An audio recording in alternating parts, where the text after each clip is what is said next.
আসসালামু আলাইকুম।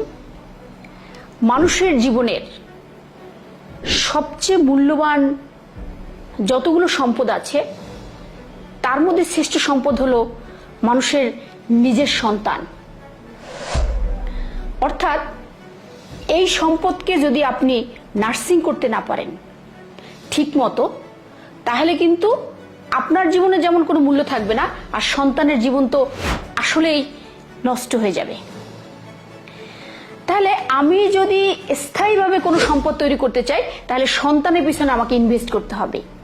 কিন্তু একটি জায়গায় আমাকে অবশ্যই খেয়াল রাখতে হবে যে আমরা যতই সম্পদশালী হই, সন্তানকে যেন অতিরিক্ত সম্পদ তার হাতে না দিয়ে দেই।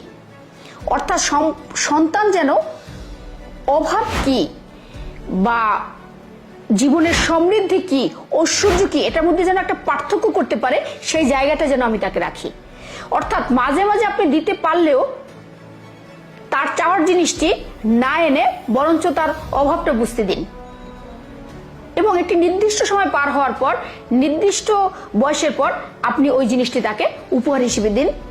তাহলে দেখবেন যে এই সন্তান যেমন জীবনের ক্ষেত্রে পারফেক্ট হবে, তেমনি সে তার জীবন যাপনের ক্ষেত্রেও সে পারফেক্ট হবে।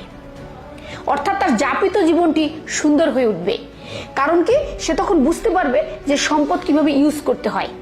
আসলে আমি টাকা পেলেই কি খরচ করে ফেলবো, নাকি টাকাটাকে আমি নির্দিষ্ট নিয়ম অনুযায়ী যেটা প্রয়োজন, আমার একান্ত প্রয়োজন, সেই জিনিসটাই খরচ করব।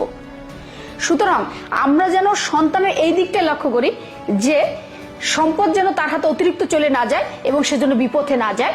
সন্তানকে সম্পদ হিসেবে গড়ে তুলুন। Thank you so much.